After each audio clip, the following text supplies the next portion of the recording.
So I started my career in banking, and before that, I had trained as a civil engineer. Now, I work in international trade.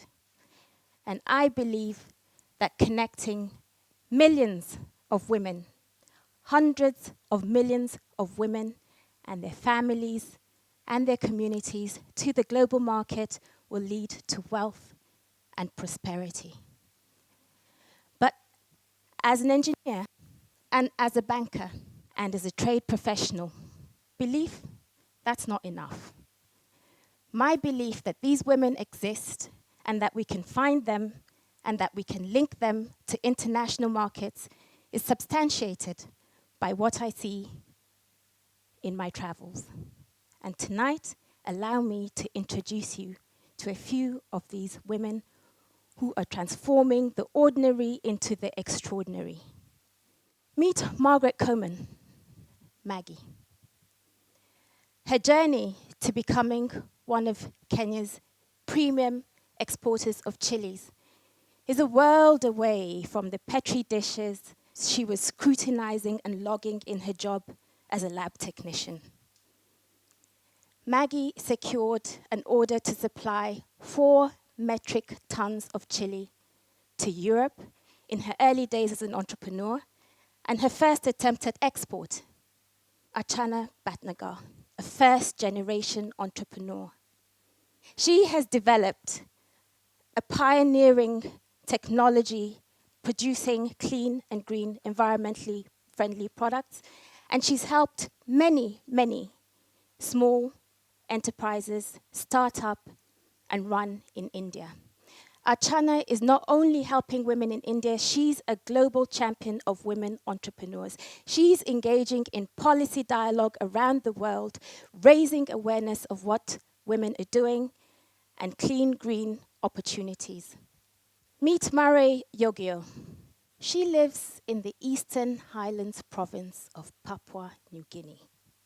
And Margaret is a coffee farmer. She had been trading and farming coffee in Papua New Guinea locally for 16 years. Last year, Margaret became the first woman to secure a government license to export coffee from Papua New Guinea. The first bags of Bauca Blue coffee, which cuppers describe, in the coffee industry, they really love their coffee. And they described it as having a toffee smell, candy, sweet, with raisin and cranberry notes. This shipped to the United States. So, what do these women have in common? We were sitting at the Gorilla Golf Hotel one evening in Rwanda, Kigali, Rwanda, when Maggie described to me, very animatedly, how she started crushing that first metric ton of chilies. And she realized that it's one thing to get an export contract, quite another thing to deliver that export contract. Maggie spent months looking for those chilies. And then she had to figure out the logistics and the export procedures to get those chilies from Eldoret in Western Kenya all the way to the port at Mombasa, 850 kilometers away, and then onto a ship to Europe. Today, Maggie employs 90 people in her business, and she recruits, trains, and manages 1,600 farmers to deliver on demand for her product internationally. The coffee industry globally is dominated by large trading and marketing companies. So when Margaret, last year, left Papua New Guinea to negotiate with international buyers, guess what? She didn't even have an export license. She got on that plane from Goroka in the Eastern Highlands province of Papua New Guinea all the way to Seattle to negotiate with buyers, and she did not have an export license.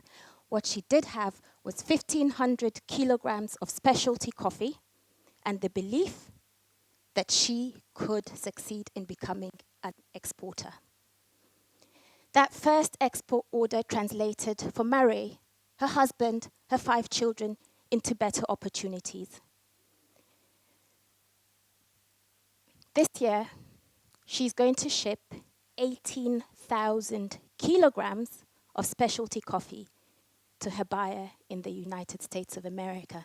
And to do this, she's working with 645 farming families in her community. As for Archana, a very good friend of mine as well. She started out by recovering silver from waste in a temporary kitchen unit that she set up in her back garden. She needed to do that to raise the initial capital to secure a bank loan. What happened next was that she was pushed out of her market by multinational companies. And she had to innovate to survive. Today, Archana's state-of-the-art manufacturing facility employs 95 people and turns out eco-friendly, biodegradable product. What's most striking to me about these women? They were already empowered. This and their willingness to have a go is what these women have in common. They didn't need us to empower them. What they needed was the skills, the markets, the access in order to thrive as business people and to scale. And I'll tell you, that keeps me awake at night. This idea of scale, this and my 2 children, especially the 5-year-old boy, but that's a story for a different TEDx. Scale is the story of today's TEDx. Imagine 1 million Maries, Maggies, and Archanas. Imagine 1 million women-owned companies trained and in the global market by 2020.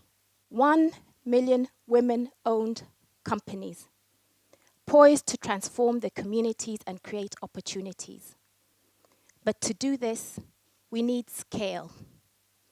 At the International Trade Center, we've created a multi-stakeholder platform, and we're connecting women to the global market. We identify them, we train them, and we link them to buyers. Our ambition is to transform this into the world's largest trade platform for women-owned companies to thrive and flourish, and to do that in the next 5 years. We're embracing the power of technology and the power of the global community to link already empowered women to the global market. We need your help. We need collaborators. We need collaborators who can help us identify these women. We need collaborators who can upskill them, who can do research, who can help us create enabling policy environments. This is our call to action. 1 million women-owned companies trained, skilled, and in the global market by 2020.